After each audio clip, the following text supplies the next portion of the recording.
Next month, Western New York will have its first Heart Walk in a decade. This is a major fundraiser for the American Heart Association, which is happening in September. Katrina Carras is the chairwoman. Thank you so much for being here. Decade. Why was it important to bring it back, and why now? Yeah, I think that the American Heart Association does heart walks around the country, and this is something that, because we haven't done it in so long, I think there's even more excitement that it's coming back. I think we wanted to bring it back because it's a part of what the American Heart Association does to complement its other portfolio of fundraising events, and so it's a fun event for people to be able to just get some exercise, get some social environment, and just have some fun. And this is all happening again next month. It's happening at SUNY Niagara, formerly known as NTRIP around here. Talk about some of the top issues facing the American Heart Association and some of the top issues you plan on addressing during this event.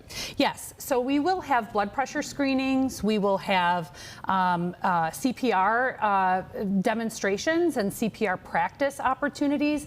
So the goal, one of the big goals of the American Heart Association is to ensure that there is at least one member of each household that can perform CPR.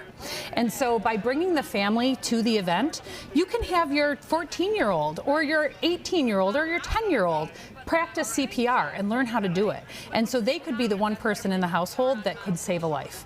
And so that really will be one of the premier activities at the event.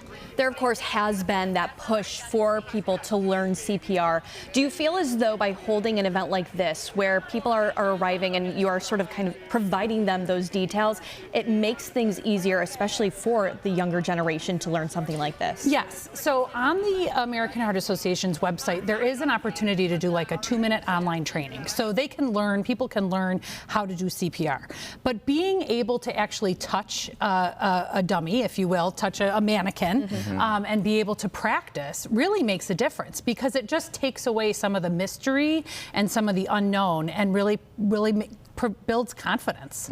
What do you make of just the rise of awareness in terms of CPR and AEDs being on site in various locations, whether they be community centers or playgrounds, those types of places, schools, right? A lot of this obviously happened after Damar Hamlin and everything that happened to him. What do you make, though, of the progress that we've made in recent years? It's tremendous, but I think in order to continue making progress, we need to keep having events like this.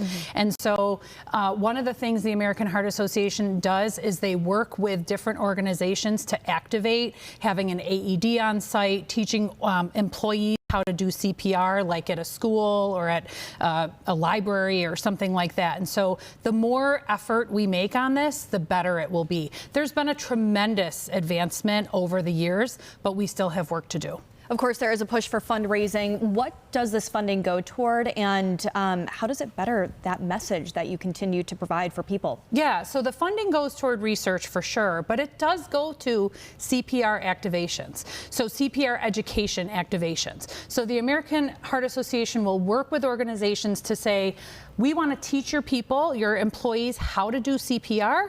We want to give you an AED. We want to work with you in creating a program around this. And so that's really what the funds go toward. And I'm sure you're partnering with fire departments and EMS services, paramedics, all the above? Absolutely. I mean, I think across the board, the American Heart Association has informal and formal partnerships with all of those types of organizations and hospitals, emergency rooms, all those types of things.